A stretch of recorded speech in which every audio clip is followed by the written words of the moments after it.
چه شما ناز درست؟ رحیمov بختیار عادلجانویچ سلامتتان است؟ کمیسی طبی گذاشتید؟ گذاشتم. خدمت به صفحه قوای مسئله جمهوری تاجیکستان تیار؟ تیار. سلامت. این جوان بختیار رحیمов است. وی ساکنی 22 ساله شهر خوجند بوده برای ادا نمودن قرض جوانمردیش به صف قواهای مسلح جمهوری تاجیکستان عریضه پیشنهاد نمود تا با خواهش خودش خدمت را بجا آورد. با این مقصد حالا به کمیسریت شهر خوجند آمد و از کمیسی طبی گذشت. این جوان از سلامتی شکایت نمی کند و برای خدمت آماده بودن خود را ابراز می دارد. من از فدراسیای روسیه به خوجند آمدم تا به خدمت روم.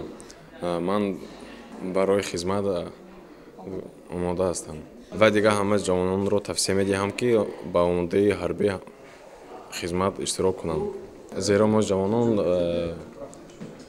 قرض وطن مادر رو در وطن اشتراک کنیم، سربلند و آبادانه خدمت رو تمام کنیم. برابری بختیار رحیمов گروهی دعوت شوندگان از کمیسی طبی گذشتند. تمام دختران جوانان را پیش از پیوست گردیدن به صف قواهای مسلح جمهوری تاجیکستان از نظر گذرانده به حالت روحی و روانی و سلامتی آنها بها میگذارند. سالم و یا برعکس بیمار بودن دعوت شونده را تصدیق می نمایند. پس از آن جوانان برای حمایه وطن، آب و تاب یافتن بدن و آموزش درس مردانگی شروع خواهند کرد. ما در یکی از حجره‌های کمیسی طبی قرار داریم که آن در کمیسریت شهر خوجند جایگیر است و گروهی نو دعوت شوندگان از کمیسی گذشته ایستادند و خدمت در صف قواهای مسلح جمهوری تاجیکستان را پس از سالم برآمدن ادا می‌نمایند. در شهر خوجند موسم دعوت جوانان به صف قواهای مسلح جمهوری تاجیکستان با مرام جریان دارد. بنا به اطلاعهای فوری تا سنه 1 نوامبر بیش از 50% نقشه دعوت در شهر تامین کرده شد. حالا این معرکه جریان دارد و دوام 1 ماه دیگر نقشه دعوت جوانان اجرا کرده خواهد شد. در همین حال از سود شهر خوجند میگویند که نوبسته از زیاد شدن صف جوانان که با خواهش خود به خدمت میروند، اما باید هر جوان قرض جوانمردی خود را نزد وطن و مادر ادا نماید و درس مردانگی را از سر گذراند تا جسور و قوی اراده باقی ماند.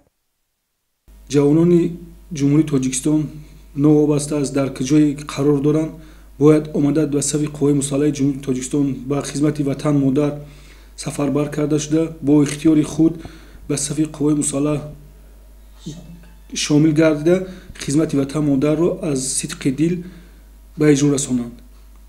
آنها را باور میکنم که خدمت در صف قوای مسلح جمهوری تاجیکستان این به جسوری و مردانگی آورده میرساند. قوای مسلح جمهوری تاجیکستان برای در آینده به جسوری و قوی ارادگی آنها تاثیر زیاد میرساند. 1 مارس سال 2023 فرمان پرزیدنت جمهوری تاجیکستان درباره به احتیاط رخصت دادن خدمتچیان حربی که مهلت مقرر گردیده خدمت حربی را ادا نمودند و دعوت نوبتی شهروندان سالهای تولد 1996-2005 جمهوری تاجیکستان به خدمت حربی انتشار گردید. از جمله در فرمان مذکور آمده است که خدمتچیان حربی که مهلت مقرر گردیده خدمت حربی را ادا نمودند ماه‌های اپریل می سال 2023 از تمام ساختارهای نظامی به احتیاط رخصت کرده شوند.